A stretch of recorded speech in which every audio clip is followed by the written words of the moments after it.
Hello friends, RB publishing house में आपका स्वागत है। अगर आपको हमारे द्वारा बनाए वीडियोस अच्छे लगते हैं तो आप इसे लाइक एंड सब्सक्राइब कीजिए और ज़्यादा से ज़्यादा शेयर कीजिए। हेलो फ्रेंड्स, आज हम आपके लिए जो टॉपिक लेके आए हैं इसका नाम है सीखने का अर्थ और परिभाषा। जैसे कि आप सब जानते हैं कि साइकोलॉजी में इस टॉपिक का बहुत ज़्यादा महत्व है और जितने भी एजुकेशनल प्रोग्राम चलाए जाते हैं उसके अंदर भी ये बहुत ज़्यादा यूज़फुल टॉपिक माना जाता है, क्योंकि सीखने का अर्थ जब तक हम नहीं जानेंगे या फिर कैसे सीखा जाता है ये हम नहीं जानेंगे तब तक हम बच्चे को नहीं सिखा पाएंगे। तो इसीलिए हम ये टॉपिक जो है आपके लिए लेकर आए हैं। तो चलिए हम स्टार्ट करते हैं अपना ये टॉपिक। तो सबसे पहले हम इसका अर्थ जानेंगे कि सीखने का अर्थ क्या होता है। तो सीखना एक लगातार चलने वाली प्रक्रिया है। व्यक्ति जन्म से ही सीखना प्रारंभ कर देता है, जीवन पर्यंत कुछ न कुछ सीखता ही रहता है। सीखने के लिए किसी भी समय किसी से भी कुछ भी सीख सकता है। जैसे कि हम अपनी लाइफ में भी देखते हैं, हम कभी भी कुछ भी सीख जाते हैं। जैसे ही बच्चा जन्म लेता है वो तब से सीखना स्टार्ट कर देता है। जैसे कि बच्चा छोटा होता है तो वो सकिंग सबसे पहले उसको स्टार्ट आ जाती है और उसे सिखाने की ज़रूरत नहीं होती कि कैसे सक करना है, वो हर एक चीज़ को सक करने लग जाता है। तो इस तरीके से जो सीखना है वो जीवन पर्यंत चलने वाली घटना है।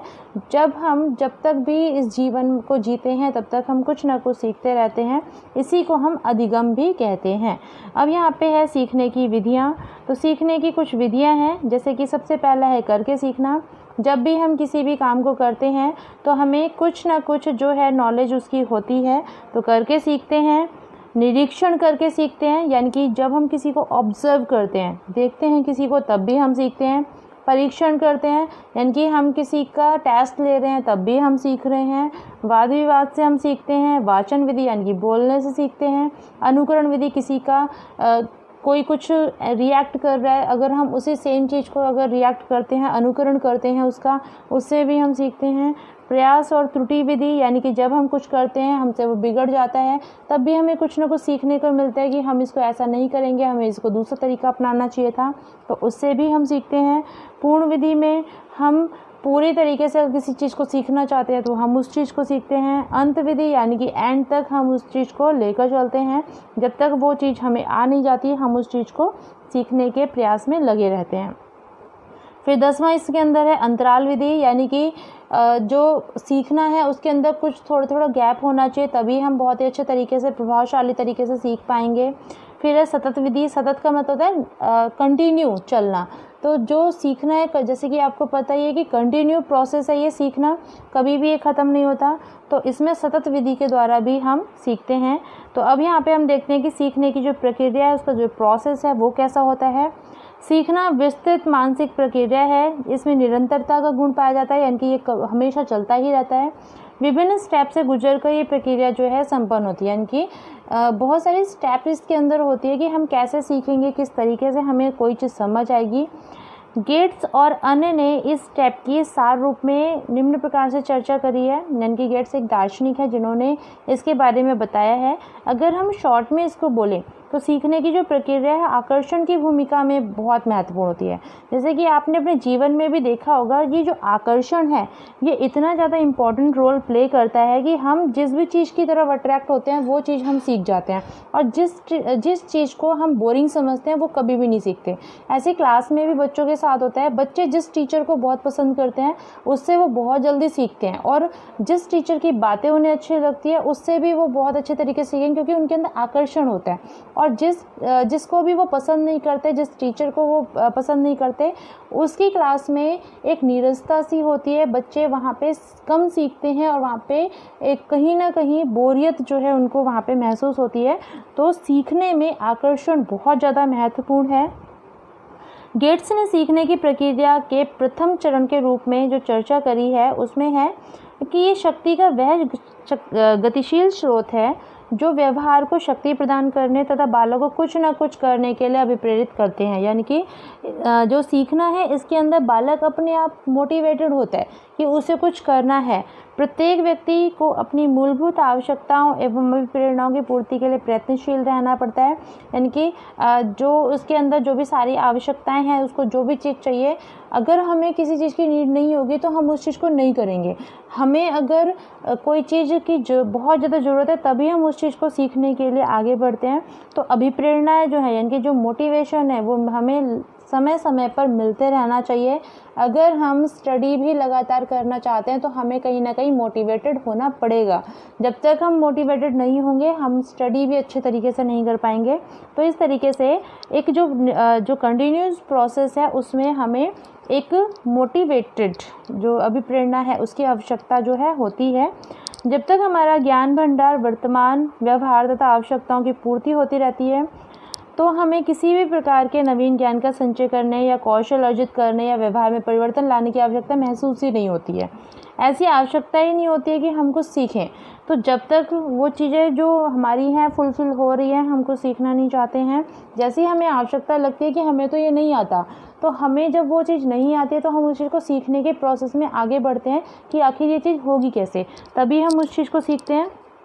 तो ये सेकंड प्रोसेस कहलाता है इसका। फिर उसके बाद इसमें कुछ ना कुछ करने की जब हमारी इच्छा होती है और मूलभूत आवश्यकताएं अपनी संतुष्टि चाहती हैं, जब इसकी संतुष्टि की मांग बढ़ जाती है, यानी कि हमारे मन से ये मतलब एक जो हमारी इनर जो बॉडी है वो ये कहती है कि नहीं हमें सीखना ही चाहिए, तो हम उस चीज़ को सीखने के लिए आगे प्रेरित होते हैं, अग्रसर होते हैं। प्राणी को संघर्षरत होना पड़ता है। इस कार्य के लिए उसे कुछ स्पष्ट लक्ष्य और उद्देश्य निर्धारित करने पड़ते हैं कि उसे कितना देर उस चीज़ को करना है, तब वो सीखेगा या क्या क्या करना है, ये पहले से प्लानिंग करनी पड़ती है। इस लक्ष्य को प्राप्त करने के लिए कुछ चरण से गुजरना पड़ता है। लक्ष्य या उद्देश्य जितने स्पष्ट होते हैं, सीखने की प्रक्रिया उतनी ही तीव्र होती जाती है। यहाँ पे 2 हमने स्टेप देखे। अब जो तीसरा स्टेप है वो है कि इसके अंतर्गत किसी न किसी प्रकार की रुकावट या कठिनाई आ जाती है। जैसे कि हम कुछ सीख रहे हैं और उसको सीखने में कोई ना कोई कठिनाई आ गई, हमें वो नहीं आ रहा है और हमें नहीं समझ में आ रहा है, तो जो ये कठिनाई या बाधा होगी इसमें इसका अनुभव ना हो तो व्यक्ति अपने व्यवहार में परिवर्तन लाने तथा नए ज्ञान एवं कौशल को अर्जित करने की आकांक्षा करेगा ही नहीं। तो तृतीय स्टेप जो है इसमें सीखने का बहुत महत्वपूर्ण योगदान होता है। तो हमने यहाँ पे 3 स्टेप देखे हैं जो सीखने के हैं। जैसे कि एक तो सबसे पहले बच्चे को कुछ ना कुछ करने के लिए मोटिवेशन मिलना चाहिए, फर्स्ट स्टेप में आता है। तो जब मोटिवेटेड वो हो जाएगा उसके बाद में उसका जो वर्तमान ज्ञान है और जो पूर्व का ज्ञान है वो एक तालमेल बिठाते हैं। तो जब वो चीज़ें फुलफिल होती रहती है, वो कुछ सीखना नहीं चाहता, वो उस जगह पे शिथिल हो जाता है। लेकिन फिर उसके बाद जब उसके सामने कुछ कमी आती रहती है तो वो उस चीज़ को सीखने के लिए आगे बढ़ता है। जब वो उस चीज़ को करने के लिए आगे जाता है तो उसके सामने कोई कठिनाई आ जाती है कि उससे वो हो ही नहीं रहा। तो जब वो उससे वो चीज़ नहीं होती है और उसे वो चाहिए कि नहीं उसे पूरा ही करना है, तो ये जो थर्ड स्टेप है यहाँ पे आता है कि वो रुकावट को दूर करने के लिए हर एक संभव प्रयास करता है और सीखने के लिए वो प्रेरणा लेकर आगे बढ़ता है।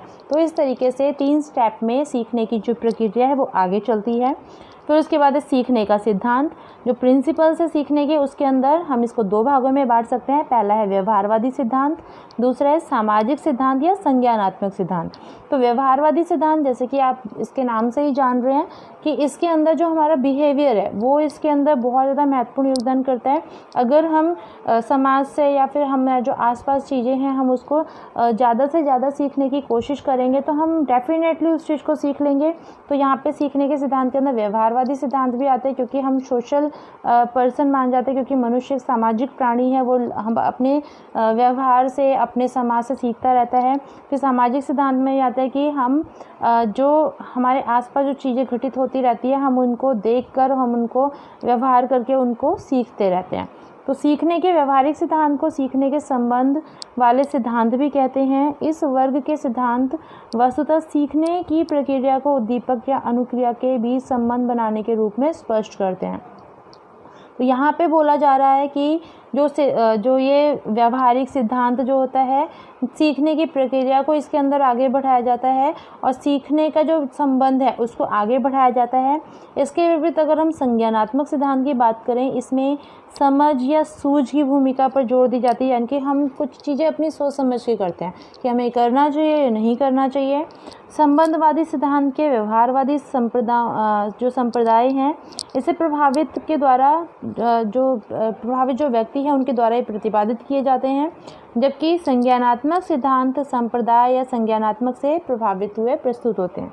यानी इसमें ये बोला जा रहा है कि संज्ञानात्मक जो सिद्धांत है, जो हमारे मन से, जो हमारी सोच से आगे बढ़ते हैं, उसी के अंदर ही इसको आगे बढ़ाया जाता है। यानी कि व्यवहारिक सिद्धांत से व्यवहार से संबंध होते हैं, अनुक्रिया से चलते हैं और इसके अंदर एक उद्दीपक होता है, यानी कि जो एक मोटिवेटेड होगा, जिससे हम मोटिवेटेड होंगे और हम आगे बढ़ेंगे।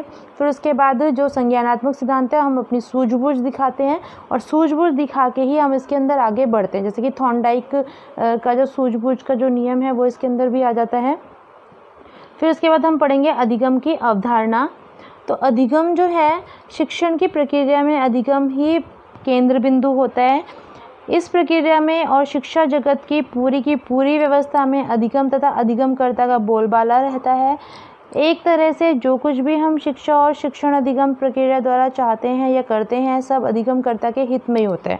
तो जो भी हम सारी चीज़ें करेंगे शिक्षा के अंदर या फिर शिक्षा अधिगम के अंदर, वो सब अधिगमकर्ता के लिए ही होता है। यानी कि अधिगम जो लर्निंग हम करना चाहते हैं और अधिगमकर्ता जो लर्नर है वो उसके अंदर बहुत महत्वपूर्ण है, क्योंकि हम सिखाएंगे उसी को जो सीखना चाहेगा। तो अधिगमकर्ता के लिए ही हम सारी की सारी चीज़ें करते हैं। इस दृष्टि से भावी अध्यापक होने के नाते आपका अधिगम की अवधारणा से परिचित होना अति आवश्यक है, क्योंकि जब तक आप समझेंगे नहीं कि लर्निंग होती क्या है, तब तक आप इस चीज़ को नहीं करवा पाएंगे।